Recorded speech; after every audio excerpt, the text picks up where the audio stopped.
Okay, good morning everybody. How we doing? Good, thank you. Good, ready for action?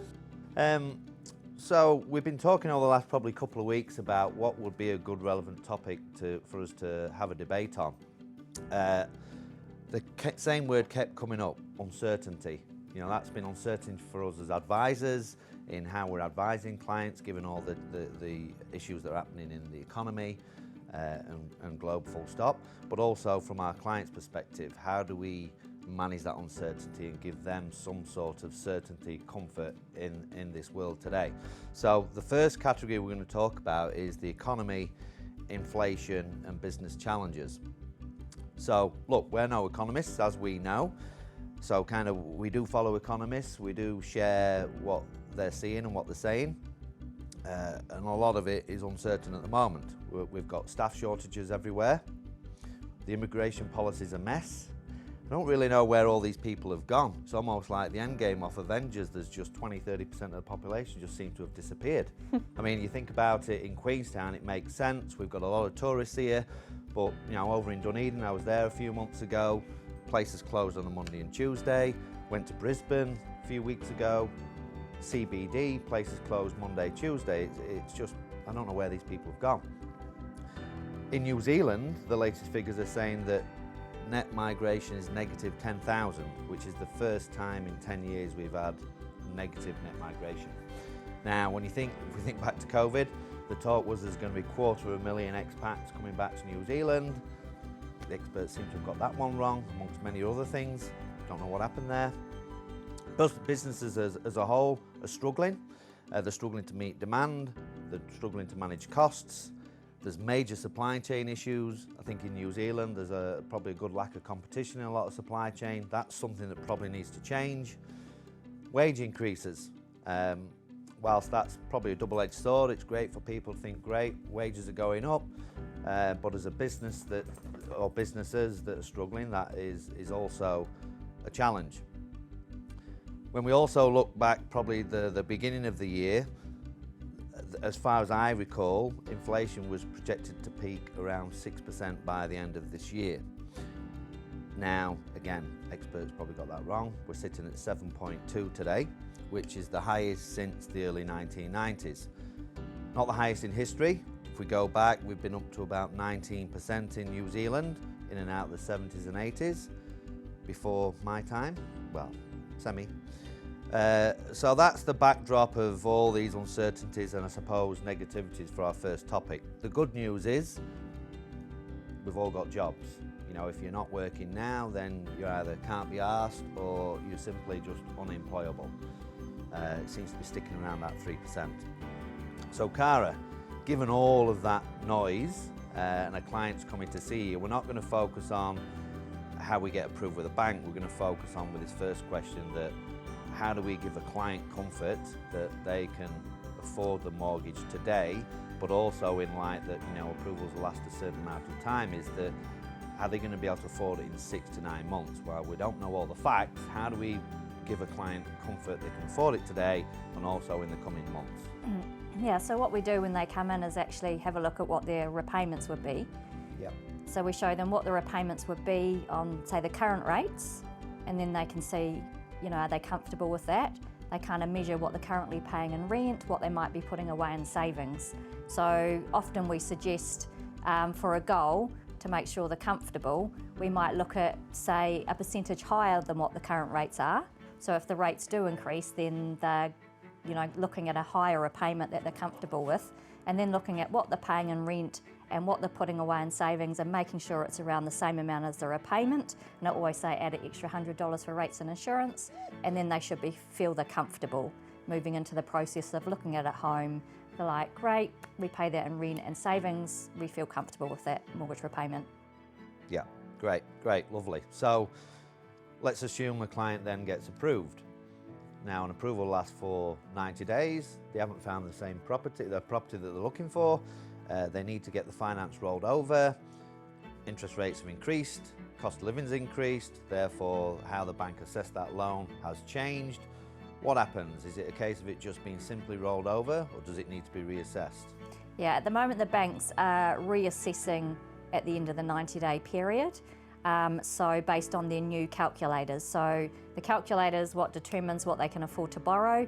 So their calculators can be updated. Obviously, if the interest rate rises, then they update their test rates, what they use to calculate if they can afford it. And they also might have an adjustment of the living cost side of things as well, with inflation increasing. So that could also have an impact. So when if we get an approval for a client at the start, then at least we can highlight to them that, look, this is a very tight deal.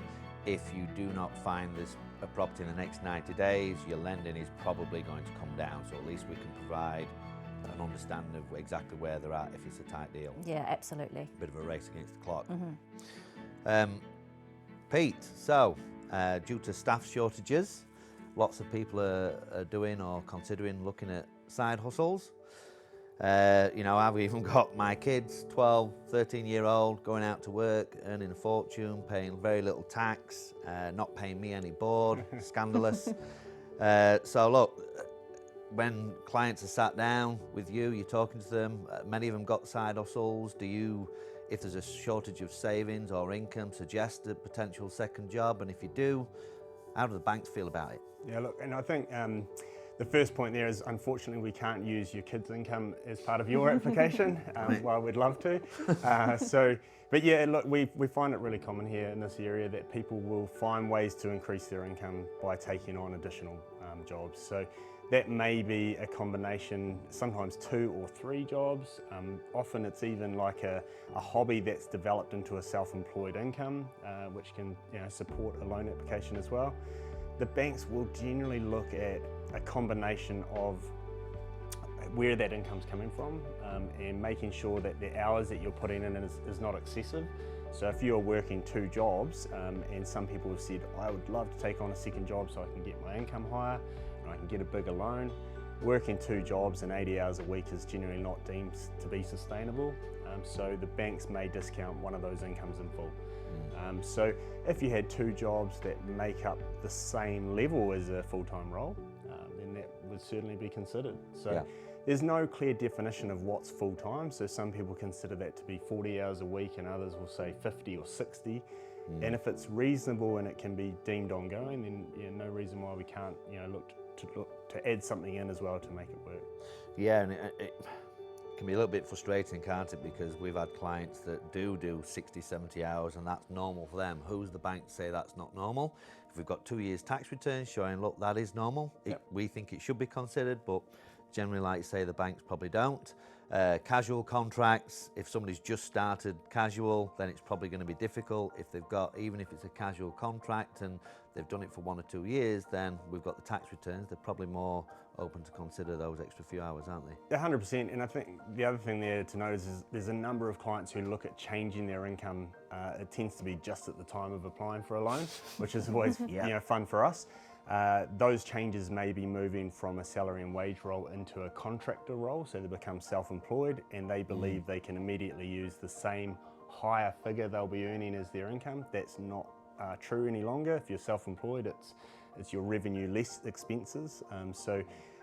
And the same thing, they'll maybe move into a casual role or pick up a casual contract to supplement their income, and the banks do want to see 12 to 24 months of casual employment history to use that. So we can't always guarantee that your income can be used in full, but we want to try and give you advice to make sure you can get the best outcome you possibly can.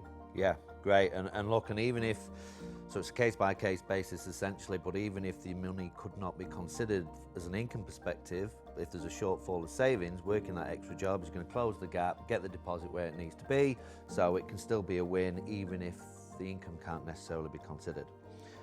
And Cara, so that brings us nicely on to money management, Cara, which is something else that we look closely with clients. Let me set an example, which is quite a typical one. The client generally needs minimum 10% deposit, but they've got surplus beyond that. They could have 13, 14%. They've got a student loan, they've got a personal loan, or credit card debt, which is paying 15, 20%.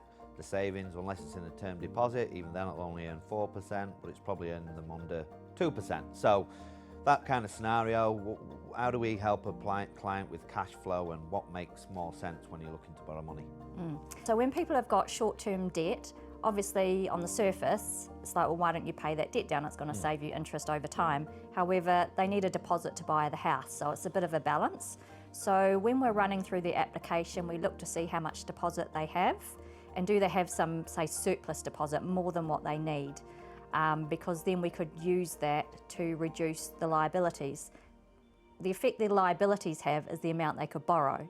So if we're a bit short on how much they can borrow because of the liabilities, we look to see what we could cut back on. Could we cancel the credit card, or is paying off that personal loan? Obviously it will help them borrow more. So is that going to get them to where they need to go? So we can have a look at that, and it's a bit of a puzzle, but we can have a look to see the effect on using the savings to pay off the debt. That's going to show them how much more they can borrow, and making sure they've still got enough deposit to buy that house as well. Yeah, lovely. And obviously with the short-term debt, the repayments can be quite high as well. So when you talk about a client being able to afford the loan, they could be spending $400 or $500 a month on short-term debt, that if it makes sense to remove that debt and pay it off, that's great surplus, and maybe that combined with the rent they were paying maybe close to the mortgage repayments, which is something else we look at, isn't it? Around It is, yeah. what you're paying for your mortgage plus your savings, is it close to the mortgage repayments? Yeah, and most people like the student loan debt because it's on such a low interest rate. So that's not, bad debt as such. However, when it comes to borrowing money, if you can get rid of that student loan, you can borrow a lot more to buy the house. So it's just working out what's important at the time. Yeah, great. I guess going to the other side of the process now, Pete, that when clients have settled the loan, that is essentially the start of our relationship, and depending on how long they've fixed the loan for, we reach out to clients to discuss refixing it. Now, given a lot of people now are experiencing rate increases for the first time in their lives, and not only that, as we've already mentioned, the quickest increases in history, so it can be quite daunting for clients. When are we reaching out, or when are you reaching out to clients, and kind of how's that process going, discussing refixing a mortgage at the moment? Yeah, look, and we always reach out 60 days in advance of any rate maturing. So making sure that we're contacting clients really early, discussing where they're at with their financial goals, whether they want to make a repayment on their loan when it reaches that fixed rate maturity, or what they are looking to do in terms of refixing, what their repayments will look like. So having that discussion early and starting that process to make sure we can keep clients well informed with enough time to make decisions before their rates are maturing. We're also available at any time. So I suppose if a client is in a position where, and especially now, with a number of clients still sitting on 2% interest rates and about to roll off to 5.5% or 6% rates, it's quite a significant shift. And so touching base, if they ever feel uncertain or wondering what it's going to be like, we're available to answer the phone and have a chat through their situation, and start offering advice as early as possible to really suit them. Yeah, great. And look, I was listening on the radio, and I only caught the tail end of it last night. I don't even know who this guy was, but he was concerned there'd be a lot of mortgagee sales next year. 60% of people will be coming off the 2-point-something interest rate and going up to 6%. So I just double-checked our database, and we've only got 15% that need refixing next year. So we've obviously been very busy with the refixers, and from our perspective, that means that people are prepared for what's coming over the next year and shouldn't be too impacted by it because we've already refixed them. And when we have refixed, what if somebody, look, on paper they can afford the loan, but it just means they're going to be living in hardship. They just can't afford to do anything. They can service the debt, but they just can't afford to live day to day really and enjoy anything. So if somebody wants to go on interest only, or let's say they've got 23 years left on the loan, can they increase their loan term or go into interest only? And if they can, what's that process look like? And this is a discussion we've had quite a lot. I had some clients just recently who came off a low rate and moved on to a higher one, and simply said that they didn't want to make those repayments at a higher level, so they would prefer to just change to interest only for a few years. That's not a process the banks can accept as just saying you don't want to make your repayments. So essentially, the bank always needs to make sure you're in a position to repay your loans, and that is based on current interest rates. So there's a number of reasons we can apply for someone to change to interest only. However, just the fact that you don't want to make those repayments is not one of them. That would fall into a hardship process and something the banks work directly with clients, to actually take someone through when you're in real hardship. And before you get there, we want to catch up and talk through all the options that are available. Is there another solution? And certainly reviewing budget and spending habits and finding ways to live within your means is really important. And having that discussion first before we jump into trying to find a way around repaying the bank. Yeah, because and I guess that came out when anybody could have hardship during COVID, and a lot of people took advantage of it, whether they need it or not. Not when they discussed it with us, because we did highlight that interest component of those 6 months will be added onto your loan, and you'll be paying interest on that component for the next 30 years. In essence, your loan repayments increase. And likewise, if somebody has interest only for a year or two, they're going to have to pay that back over the loan term. So the repayments are going to increase. So it isn't necessarily always the right thing to do. Avoid going into interest only at all cost, I think, is what we try and advise. I've found myself, banks have been a little bit more open to it. I think just because they realise people's cost of living is going through the roof, but it is case by case, we're finding, aren't we, with the banks. Even if it's services, they're not obligated to give you that interest only. It's a case by case. Allanah, onto insurance. So, given all these uncertainties that are out there at the moment, and I guess insurance as a whole can be a bit of a swear word with people. It's the last thing they really want to look at. Are people a bit more concerned around personal insurance, given all everything that's happening out there in the environment? Are people more looking at, right, okay, what's plan B? What if one of us falls ill? What if we can't work? What do we do? Yeah, definitely. Yeah. I think uncertain times lead to feeling a bit vulnerable. So I have seen a lot of people coming through looking to set up that safety net. With the rise of interest rates and inflation going up, there's a tighter pressure on budgets. So people are feeling that sense of vulnerability. Some people might be dipping into their savings to support their current lifestyle. So yeah, just having that surety that if something did happen, if you weren't able to earn an income, if you weren't able to get up and go to your job due to illness, injury, what have you, then there is something that can kick in and pay your bills for you, whether it be your mortgage, your living expenses, your rent, like even when you're saving for a house, that's important as well. Yeah, great. And is there a particular product that people are leaning towards at the moment? Is it more around protecting their income, or trauma insurance or life insurance? Is there anything that's sticking out to you? Income protection's a big one, yeah, and like mortgage protection, they're kind of one and the same. And then trauma insurance, like we're seeing diseases and illnesses, heart conditions happening a lot younger these days. So people are, like the younger population are more attuned to that and are seeking products to help them through those times. And given businesses, business insurance, and again, a lot of these uncertainties directed at businesses and definitely. business owners. Any particular insurance that sticks out there? Yeah, definitely. With like the staffing shortages, people trying to attract employees to their positions and retain staff, health insurance and life insurance and those offerings from an employer can help bring employees to attract employees to the position. So there's employers looking for ways to attract, to be attractive in the marketplace, and insurance and offering that as a benefit is a big deal and is of interest at the moment. Yeah. All right then. Great. First topic done. Next one. So, Reserve Bank of New Zealand, from our perspective, what role are they playing? The official cash rate We're going to talk about that. Where is it at? Where is it heading to? And as a consequence, the interest rates. What impact is that having on our interest rates?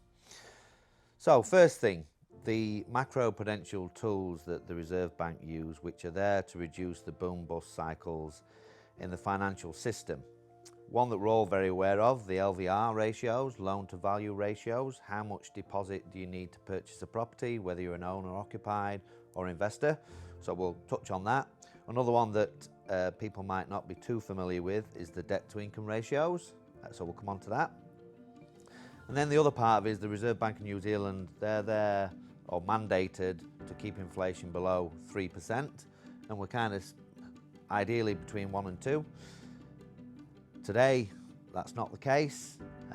You know, since COVID, the whole world kind of lost its head, panicked, in my opinion. Maybe that's a topic for another day. But Reserve Bank of New Zealand have printed too much money. They've been too loose. And it's not just Reserve Bank of New Zealand, I think it's all over the world. And are we suffering the consequences of that right now? Then the next part of that is, are they now going too hard, too quickly, for too long? Interest rates now have gone up the quickest in history, so maybe. Like I say, the OCR rate, we're going to have a good look at that. Where's that sitting and where's it going to head to? So, Pete, whilst interest rates have been rapidly increasing over the past 12 months, there's also been some drops within that. Just as we're telling people, look, the forecast is it's going to continue to increase. Next day, bit of a dip. That's all in relation to the swap rate. So you've got the banana skin question, mate. What is a swap rate and how does it affect our interest rates? So it is a good one, thanks Stu. The swap rates, if we try and simplify this as much as we can, the banks borrow on the wholesale market. They will borrow in a similar way to what rates get offered to a retail client. So that could be a 1-year term, a 2-year term or a 3-year term. On the wholesale market, they're known as the swap rates. Now, New Zealand borrows significant funds overseas to fund our domestic home loan book. So the banks are borrowing offshore, and therefore there's a significant global influence on wholesale borrowing costs. Those swap rates can essentially change depending on what is happening around the world, and we have definitely seen that in the past little while. So we've had quite a steady position in our OCR at times. However, interest rates have on the wholesale market have actually fallen due to something happening in the US or the UK, and the banks have then passed on that fall in wholesale borrowing costs to customers. Now that's made it challenging. While traditionally in the last year we've seen these consistent increases, and as you said, really strong increases, there has been the occasional dip in wholesale borrowing costs. Wholesale borrowing cost is also sometimes the perceived cost as well. So the official cash rate generally reflects the floating rate of borrowing. So when the official cash rate changes, we definitely see an immediate shift in the floating interest rates from the banks.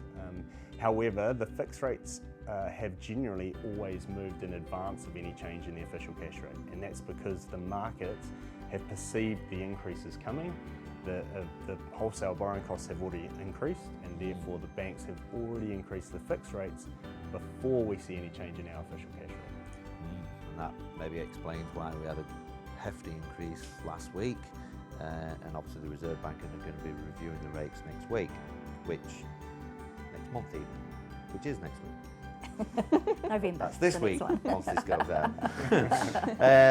So, Cara, where does the OCR rate sit today? And look, the forecast keeps chopping and changing, but kind of where are Reserve Bank forecasting it to head to by the end of the year and going into next year? So at the moment it's 3.5%. And the prediction is that next month they'll do a hefty hike of 0.75.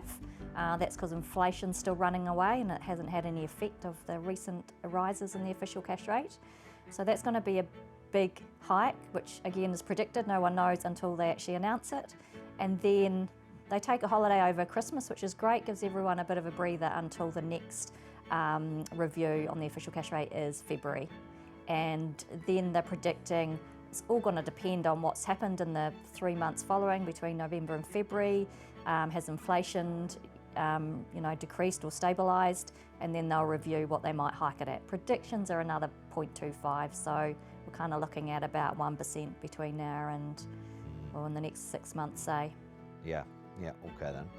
So given, say, we've had a bit of a hefty hike last week and it's just kind of filtering through between the banks now, and it's not 100% in play, but by the time this goes out, it no doubt will be. So assuming that is the case, where are those rates sitting between, on average, between the 1 and the 5 years at the moment, fixing? Yeah, so with the recent hikes that I think one bank just increased theirs yesterday, so again, there's a bit of a lag between banks increasing.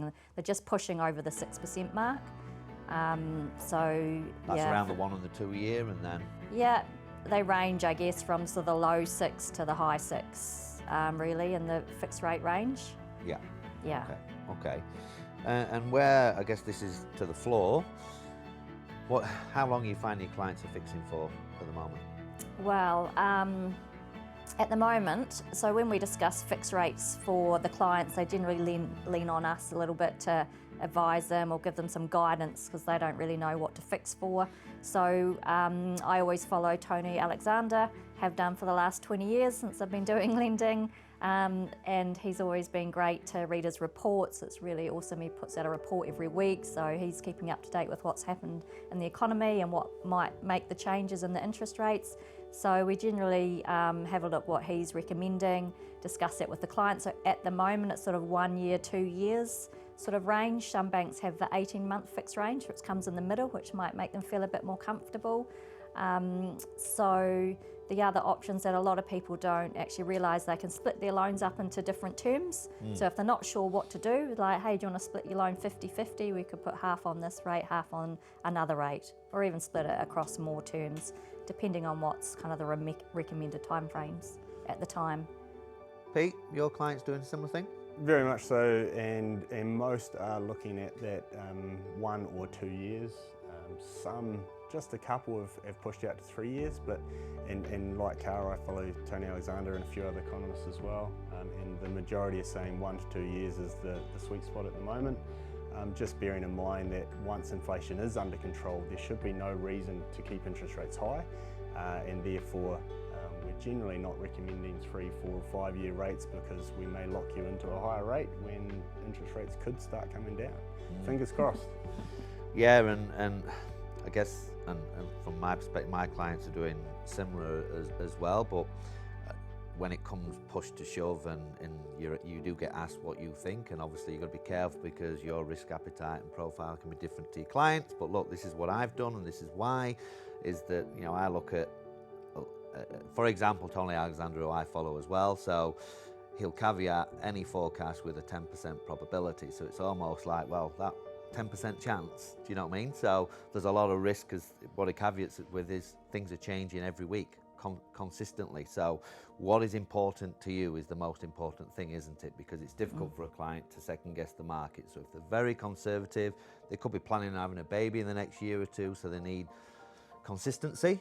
And given that they've forecast inflation to peak 6% by the end of this year, interest rates, they believe, start coming down, next year, back end of next year, I do lean towards that 2 year, giving an extra year's buffer, just given uncertainty, they could be wrong again.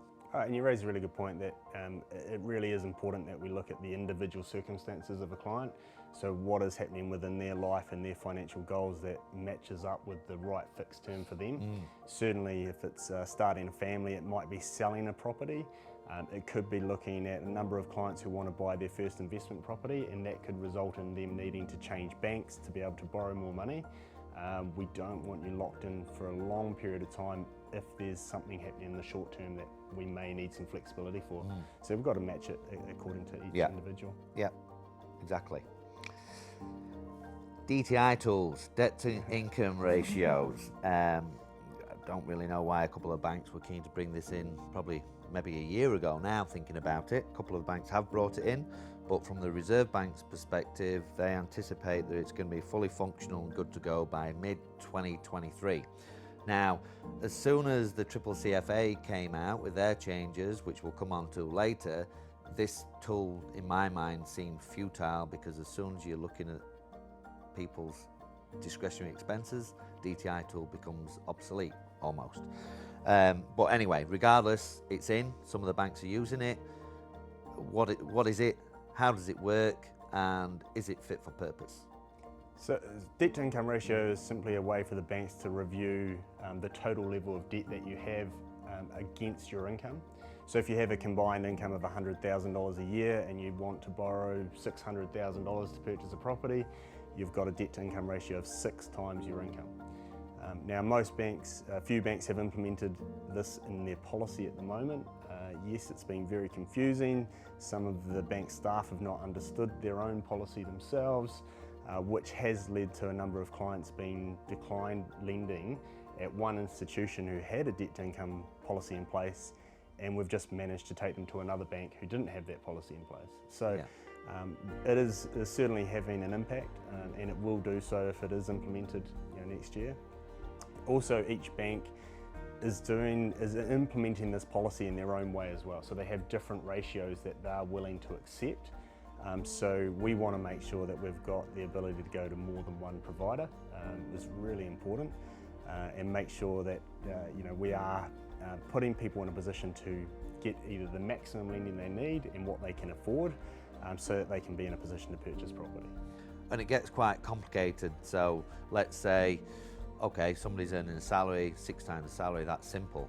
What about borders, rental income, if you're self-employed, add-ons? I mean, these are all things that have obviously got to be worked through, haven't they? But those things can be included, rental income are included, depending on how far. Let's say a bank scales it back to 75%, they'll use 6 times 75, then you've got borders, it gets very complicated. Certainly does. To work out. And you also asked, is it fit for purpose? And that's a real challenging question, and I guess the government and the Reserve Bank have to work out, is it going to be correct? Right now, if I looked at lending for clients while interest rates are higher, so the assessment rates that the banks are using of over 8%, it is quite challenging for a client who's earning $100,000 a year to be able to borrow 7 times that, which might be acceptable as a debt to income ratio with one bank. So borrowing $700,000 would be a really challenging application right now. So I'm finding most people can borrow 5 to 6 times their income. Above 6, challenge. 7, definitely a stretch. So debt to income ratio right now is not as relevant as it was going back a year ago when interest rates were so much lower. So the assessment rates the banks were using were below 6%. All of a sudden there was much larger amount of discretionary income that people had to service debt, and you could potentially borrow 7 or 8 times your income.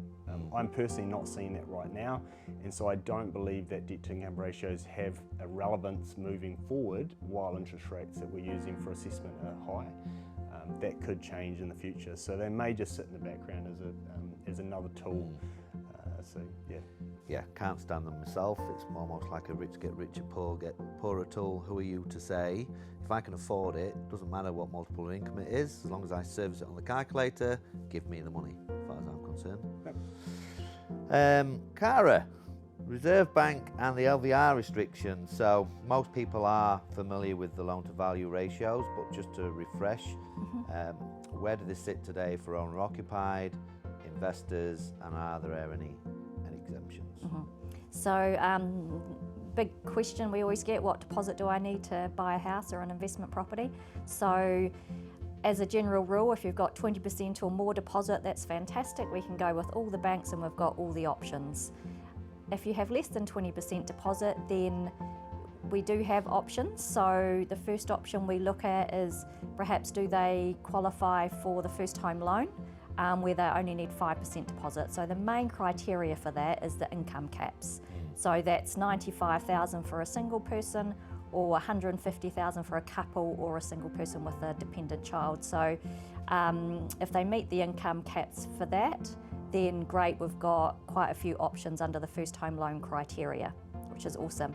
If they're over the caps, then we look at what banks can provide lending for you, or we call it funding, when you've got less than 20% deposit. So the government's put some rules on the banks that basically only they can only lend to 10% of their clients with less than 20% deposit. So that's not a huge amount.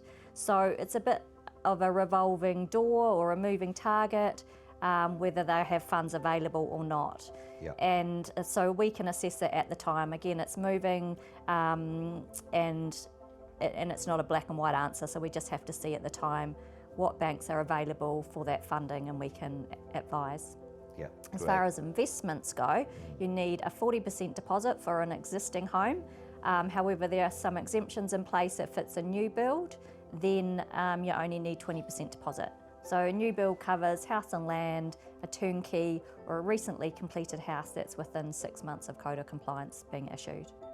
And I think as well, when it comes to turnkey with investors, there's one or two lenders that can do 10% as well, isn't there? Yeah, One or two. yeah, So- they are. So we've got some options. And also there's those exemptions for owner-occupieds that also want to do the new build turnkey route, where that's outside the rules for the banks, so that's open as well. Great. And then you mentioned about the first home loan, and we were talking about this the other day, that you can use 5% deposit, but if a client's got 10%, going back to money management, they've got these personal loans that we would suggest they'd pay off. If a client's got 10% deposit and they apply for a first home loan with a 5% deposit, how's that treated? Do they insist on taking all the savings? So as far as the savings go, they want you to use all your savings and basically realisable assets. They'll only let you keep $5,000 in your bank account. So you sell the jet ski. So you sell the jet ski, you're only allowed a car.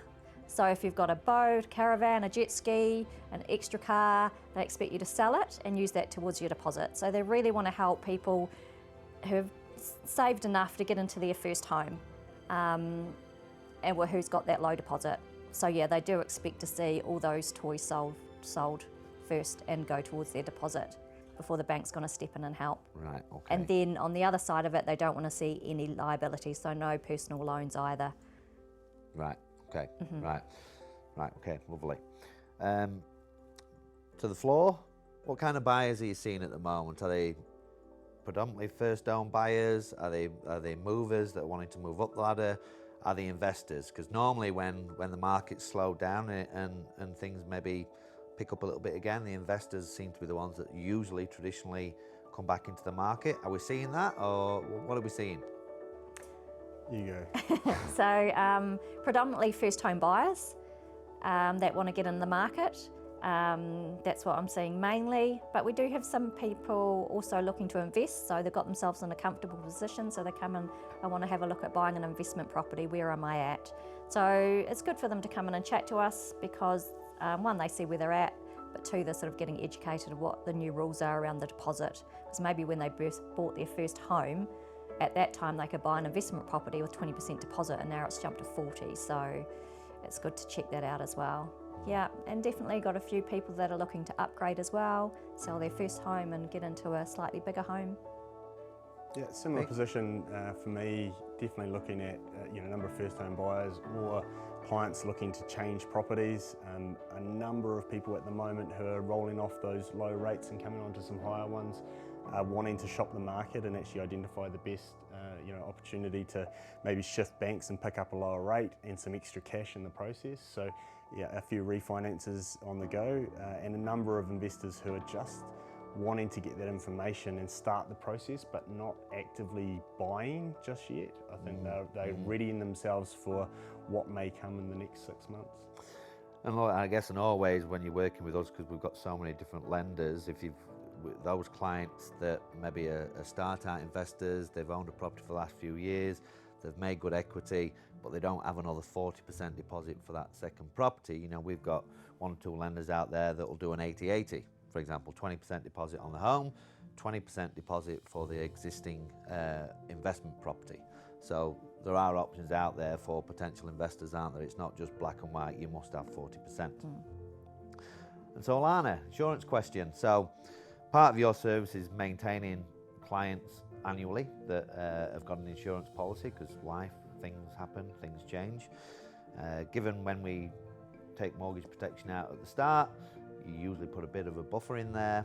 Repayments have gone up 30+%. There's obviously a shortfall. So when you're reaching out to clients doing their annual review, how's that process look? Yeah. I think it's really good to meet with your advisor and make sure that what you think you're covered for, you are covered for, in fact. Because there's a misconception when you give it the label mortgage protection or income protection that it's going to fully cover your mortgage and fully cover your income. That's not true. When we first sit down, we nominate an amount, and while rates go up, mortgages go up, income increases over time, may decrease, what have you.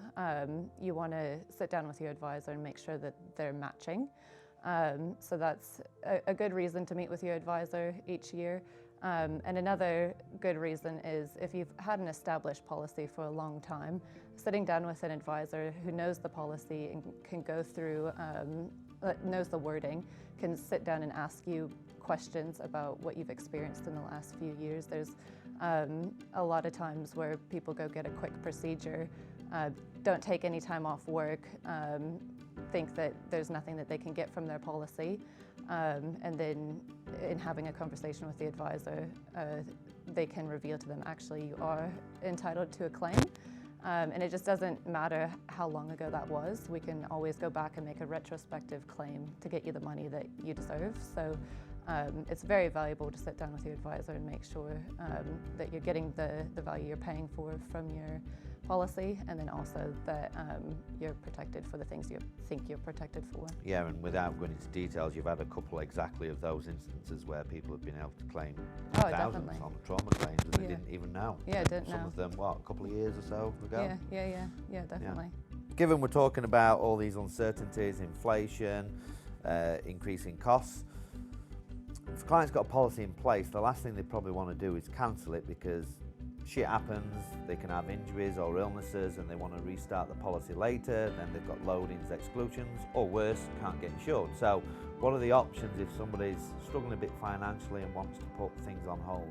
Yeah, well, most policies allow for you to take a premium holiday. That's just simply putting your premiums on hold. You're not covered during that time period. You can do it up for 12 months.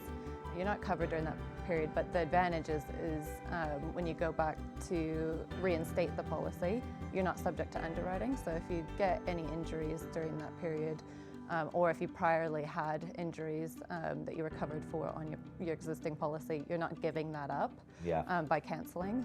So basically it's putting a pause on your policy, but not subjecting you back to the underwriting process and being re-examined, which very important.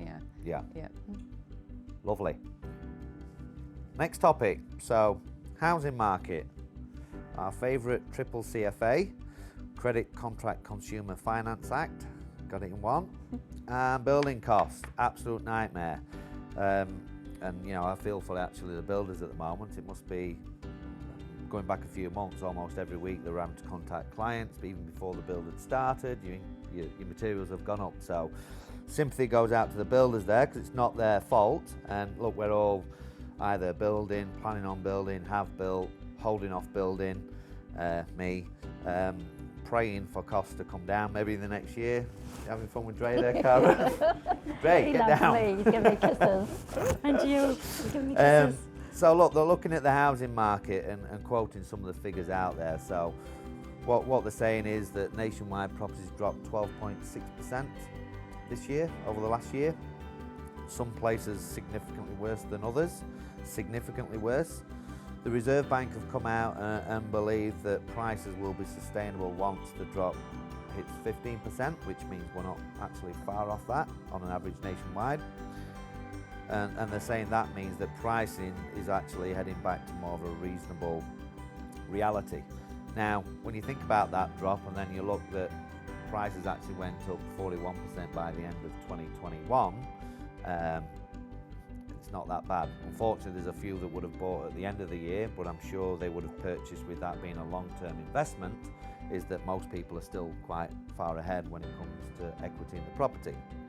Queenstown and Wanaka seem to have booked that trend at the moment. Will they continue to do so? Remains to be seen. We've also got the elections next year, which always traditionally slow the market down until they've been completed. Given we've got the nutters running the asylum at the moment, I'm not political, the last 2.5 years has got me a bit more interested. So I don't lean one way or the other than I would like people that know how to manage money running this country.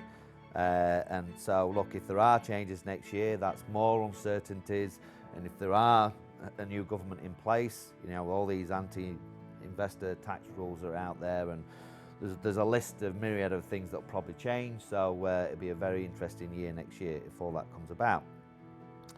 Triple CFA, so how's that impacted our job and our clients? We're going to have a look at that. And the bill material costs, as I've kind of already touched on, you know, they're constantly changing, constantly. They seem to be maybe settling a little bit, but I don't think we're through the woods yet. How the bank's going to look at that, and how do we help a client look at that, consider those increases and maintaining their loan. So I'm going to put this one to the floor. Given Queenstown and Wanaka appear to be bucking the trend with regards very little to no drop in price, from a client's perspective, are you finding clients are concerned about drops on the horizon, or is it the opposite and there's just not enough stock that's probably going to keep prices where they're at? They just can't find the right property. What you're seeing out there being in Wanaka and Queenstown? Well, in Queenstown, it's more a lack of stock, lack of housing, lack of choice for the clients. We're still seeing multi-offers, people missing out at auction. So we haven't seen a drop in prices. Right. It's still competitive, so it's really still a seller's market out there. And we've probably seen lately, haven't we, auctions again are getting brought forward. Multi-offers Yeah, at the moment, multi-offers. which has just come out of the blue, change of season, spring. Pete? Oh, look, there seems to be some pretty consistent sales prices that people can rely on, you know, from a data point of view when they're trying to determine the value of a property. And prices are staying pretty true to that compared to what was happening last year. So that's been you know, a real positive for anyone looking to buy. However, as you know, you've just mentioned, there's been a number of properties that have either been brought forward, an auction has come forward, or a deadline's come forward because there's multiple people wanting to offer on it, and it's driving the price higher. So we've just seen a couple of really amazing sales in Wanaka at auction where it's sold significantly above what most people thought the property was going to sell for. So definitely a shortage of stock. Great to see some more properties entering the market as spring kind of hit, but we definitely need some more there as well. Yeah, and I guess as well, investors not selling the property, the Bright Line tests probably limited them from selling properties too early, but rent seems to be on the increase. It certainly is in Queenstown. It's probably the same in Wanaka. I was talking to a real estate agent yesterday. There are 17 properties available to rent in the Queenstown Lakes district. Unbelievable. Onto the triple CFA, Cara, and the government in infinite wisdom decided to bring that out at the back end of last year amongst all these other uncertainties. Simply, what's the triple CFA mean at the coalface? So how has that changed how you're looking at assessing a loan for a client and that conversation with the client? So the triple CFA was brought in to look at clients' living expenses far more closely to make sure they could really afford the loan. So what that meant was basically their last 3 months' bank statements were looked through, and everything they spent money on was considered a monthly expense, regardless if it was discretionary spending that they could cut back on. So since then, there have been some changes. All the banks are assessing it really differently. So some banks are still literally looking at everything through the bank statement. So we have to actually go in and say, well, this money they're spending on eating out, they're going to cut back on, or this debit was a one-off purchase for a holiday or a gift. So we have to be far more detailed of what's going through their bank statements to let the bank understand what would their normal expenses be versus what they could cut out. Other banks might have a limit and say, well, if they meet a certain monthly surplus at the end of the month, that's fine. We won't go through their bank statements with a fine-tooth comb. They might just check off making sure we've got the exact bills like rates, insurance, the regular things that come out of their bank statements. Yes, so I guess to summarise that then, that clients need to be aware of what they're spending. They can't just sit there with us and say, oh look, I spend this, I spend that, and kind of not know that detail. We've got to recognise what they do spend, and if they have been spending too much, and we present with a budget that makes this work and the client's happy with, we just have to explain that gap, don't we? We can't just simply just send it away on hearsay, essentially. Yeah. Yeah. I think it makes the client more aware when they come in and see us, and most people don't even know what they spend monthly, and when we actually have to itemise absolutely everything, then it makes them actually think about things and maybe review what they're spending money on, maybe insurances they can go back and review and find a new provider and cut down on their internet provider, etc., and actually have a look. It's the first time they've probably actually seen a budget. So, yeah, you know, when we have it all up in front of them, absolutely everything we go through and ask them kind of makes them realise, and yes, we could cut down on this and that. And if they come in ahead of time for when they need the lending, then we can get them prepared for when they do need to apply. Yeah, because we all spend probably a bit bit more than we want to on eating out and things like that. I say to my kids all the time, you two have eaten out more by the time you were 5 than I was 18. It's almost like we all go out willy-nilly now, don't we, for breakfast. It's just madness. So there's a lot of money that can be saved if we just face up to what we are actually spending. On to building, Pete. So the increase in costs and the uncertainty around build costs is well documented. Builders fixed price contracts, they can be a little bit different now with the old escalation clause. What does that actually mean, and how does a bank look at an escalation clause when we're applying for a loan? Yeah, so the fixed price contracts are a lot harder to find, like a true, what a client believes a fixed price is, which is a price that won't change. And within, even if we go back and look at the history of something like the master build contract, has always had an escalation clause in it. It's just never really been called on because the builders were very accurate at pricing and making sure they could deliver on that price. Currently, as you've mentioned, we really feel for them. It's such a challenging time for builders to be able to price accurately and know that the price will remain the same. And so the escalation clause is within a contract, which just means if the materials change during the course of a build, the builder can pass on that cost to the client. So when a bank reviews that fixed price contract now, some banks are actually treating them not as a fixed price contract and saying they're simply a charge up contract, which comes with higher cost overruns and a little bit more risk from a bank and a client point of view. And then there are still a few banks who are quite happy to look at that contract as well. In a recent case that I was working on for some clients, we had a fixed price contract that did hold an escalation clause. These clients were wanting to borrow over 80% of the value of the property. So the bank actually came back and initially said they wanted that removed and they wanted it to be a full fixed price contract with no changes.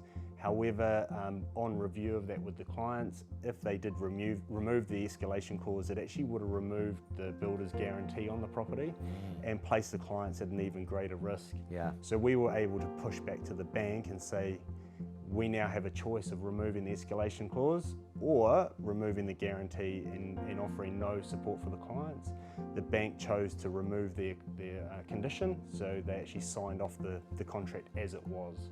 So sometimes it just takes a little bit of an extra push for us to understand a contract in detail and be able to go back and actually negotiate with the bank to get the best outcome for a client. Yeah, great. And then given a fixed price contract, traditionally you would have what, a 10% contingency. Is there any change around, because there is a significantly higher risk of costs going up and beyond 10%, is there a higher contingency used by any of the banks, or is that percentage 100%. remained the same? So most banks have changed from a 10% contingency up to 15% for a fixed price contract. Some banks are actually using a 20% contingency even for a fixed price contract if it has an escalation clause. And that's the same contingency figure that you'd have on a normal self-managed build or a charge-up build. So that contingency is a sum that's set aside. So let's say 15% of the build cost is put aside, and you have to prove you can service that extra lending before you can start. However, there's no guarantee you'll get that lending if your build goes over. The bank just wants confidence to know you can service it up front. Right, okay, so the build started, we've got a 15% contingency in place, there's a £2,000 extra cost, or a 20 grand extra cost. What's the process to get the hands on it? Oh, and for most banks it is going through an updated application and proving you can service that new lending at the time that you need it. So Some banks will be a bit more negotiable on this, but generally it is full application. We obtain more information from the clients and apply for the extra $2,000. Ideally, we only want to do that once through the course of a build, or try and simplify the process as much as possible.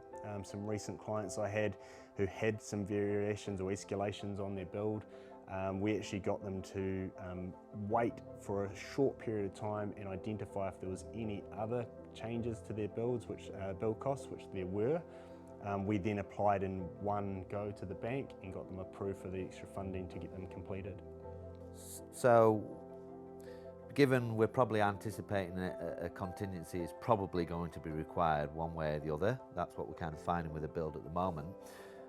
Trying to preempt and have a client prepared for this, I mean, do we highlight, look, this is extremely tight, interest rates are going up, so we have to reapply for this contingency in 3 months' time. This may not service. How do we give them a plan B? Do we look at what extra, don't put all your deposit into the build? How do we we can manage expectation, can't we, knowing how strong or weak the deal is, anticipating a contingency could be required? 100%. We definitely want to understand a client's circumstances in detail, and it is always a bit of a puzzle. So it's trying to look at if a client has more deposit in cash than they actually need to meet the bank's requirements, we often could look at retaining some of that cash to keep on hand to use for any variations or contingencies that might pop up through the build. Also for any changes the client may want to make, or it could even just be adding curtains at the end of the project. So without having to ask for the bank to get that money back. If you put all your cash in, you definitely have to apply to get it back out. So we'll consider that. And also understanding the client's servicing position. If the deal is really tight, it's then looking at the time frame. If they had to reapply, it is likely that interest rates will be higher, and therefore the assessment rates for the bank will be higher, which will make it even more challenging for them to be approved again. I've had a couple of clients I've been working with for about a year, and we've had them approved 3 times, and each time the level of lending they could achieve has gone down. So you know, it definitely is, when we're pushing the banks to get the maximum level of lending we can for a client, we have to understand what does that look like in the future, and how can we then work with the clients around that. So do they have other options on raising finance personally if required? Would family help out with $20,000 to cover some of the extra build, or can we find a way to work with the bank to get it approved for them as well? Yeah, and I guess as an advisor, that's all we can really do is look, today, this is how it looks, this is how strong or weak it is, you've got a tight buffer there, in 6 months' time it could look like this could be the issue. If this is the issue, how are we going to handle it? So before our client signs, we're kind of making sure they've got a plan A and a plan B, if you like. That's what we've got to do in these times. Help them be prepared, isn't it? Yep, 100%. Speaking of being prepared, Allanah, a lot of clients might be inclined to wait until the build is actually completed to apply for insurance, given as soon as you sign for a section, you're liable. As soon as you sign for a build contract, you're liable. Is it the right thing to do to wait until the end to apply for insurance? No, I think getting in early is the best protocol. We can have an initial discussion up front to make sure that you're protected going into the build, even long before you put money down on the section. It's a good idea to have a chat as soon as you know whether you're buying a property to build or just a property in general. Having a chat with an insurance advisor is of value, because we can look to protect your income and help you meet your savings goal to even get what you're looking to purchase. So I think earlier the better. When it comes to building, it is like cash flow can be a bit tight during the build phase. So oftentimes people are paying rent and they're paying a mortgage on the section and then an escalating mortgage on the build. So cash flow is of major concern. So we'd like to look at it in 2 phases. So initially kind of a bare bones policy that's going to help you achieve, like protect you through the build, help you achieve that. And then once the build's complete, re-examine it and make sure that you're protected for the long haul. So yeah, I'd say earlier is key.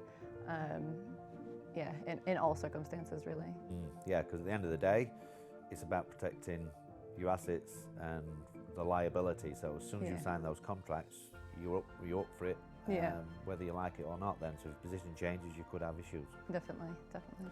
Final topic is taking control. We've got to finish on a positive note, haven't we? And I think that whether you're a business owner, whether it's in your personal life or looking to buy a house, take control. Do not just sit there and be pedestrian and it is what it is.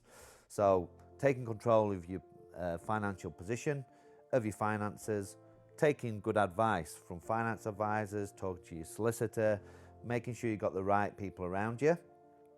And that goal, not only do we need to plan for it today, but we need to be able to sit with you and say, well, look, in this world where it's constantly changing, what if things get worse? So we want to help you have a plan A and a plan B.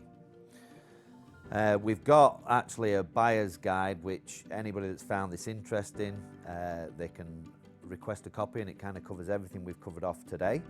But a final couple of questions before we wrap up.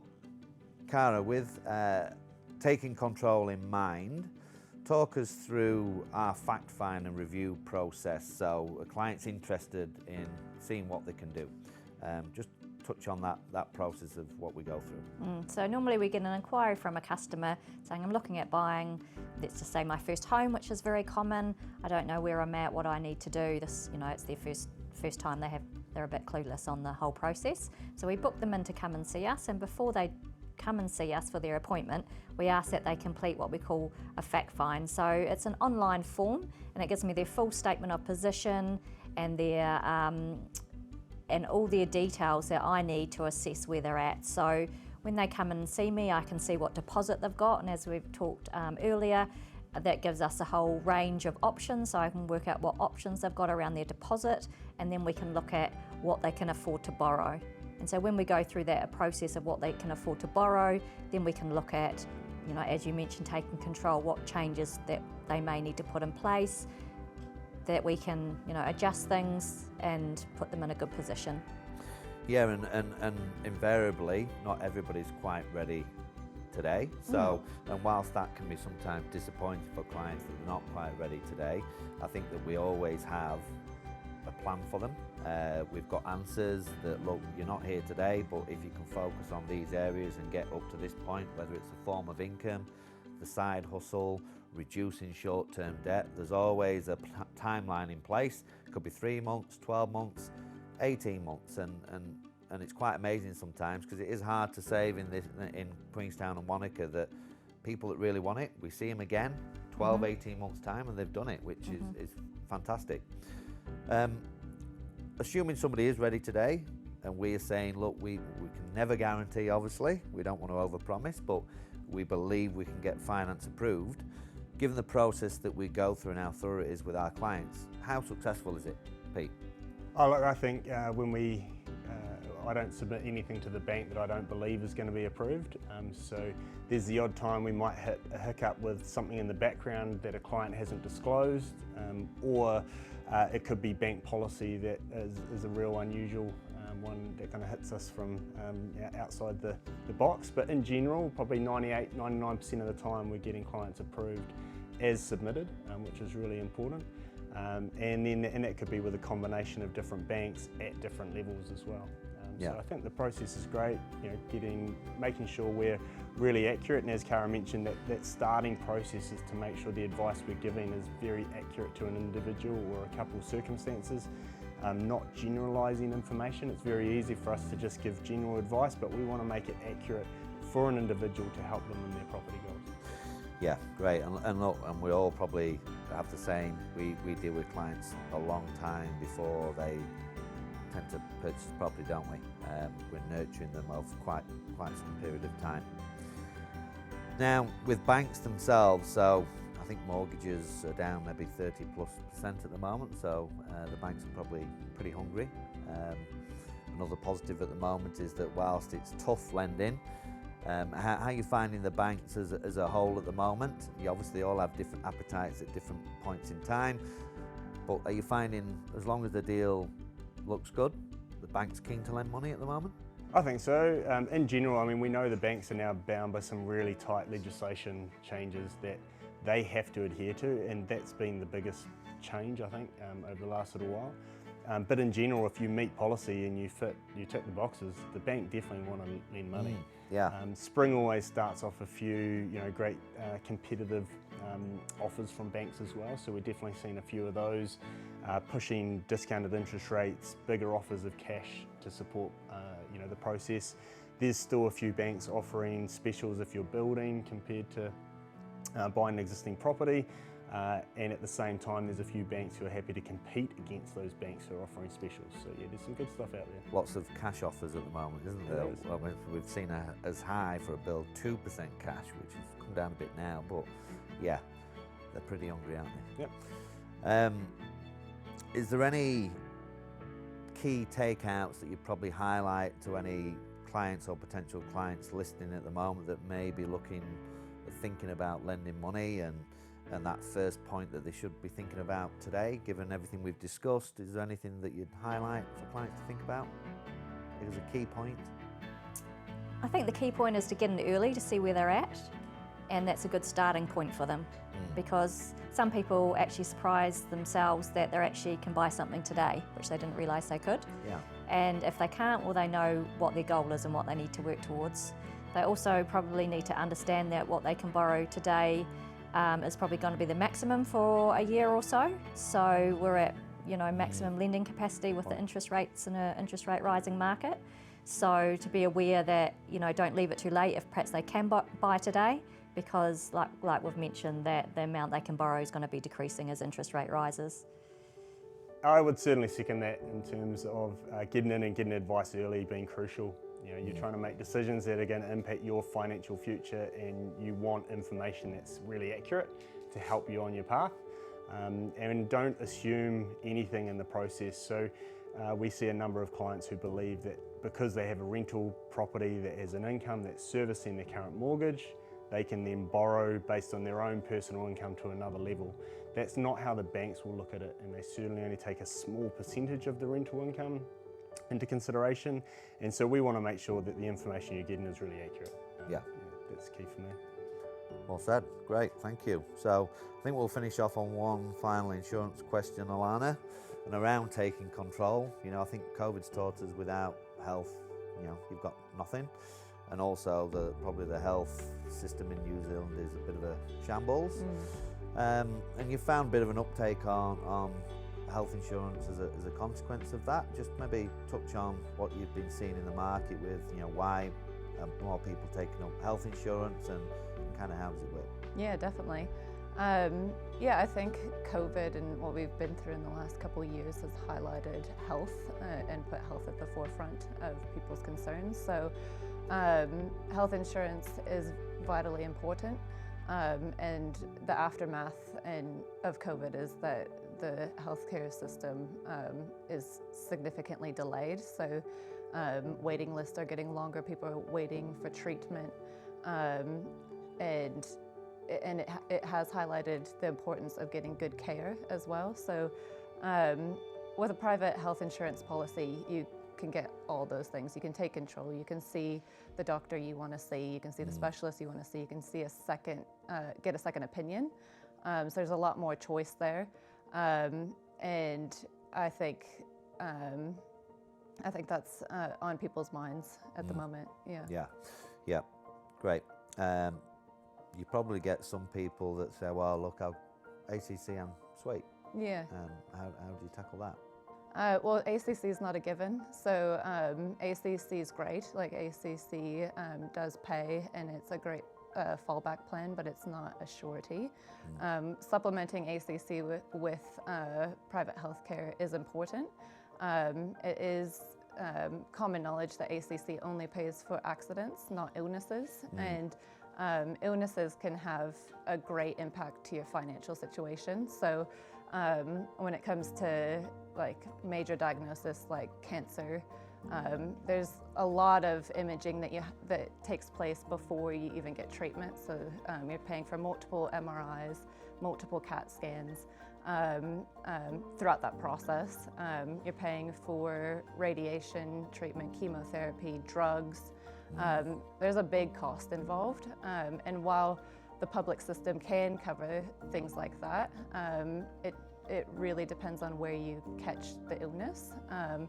Like if you're well into it, the public wait list might put you past your expiration date. Like you might need treatment much quicker than that. So with private healthcare, you can take control. You can get in and get the tests you need early, which is really key. Yeah, and then yeah, as far as ACC, it doesn't cover things that are unexplainable. So you might think of like an aching back as an injury, you think ACC should pay for that, but if it's not directly correlated to an actual accident, then it's not covered. And I imagine that can be quite grey sometimes. Yeah, definitely.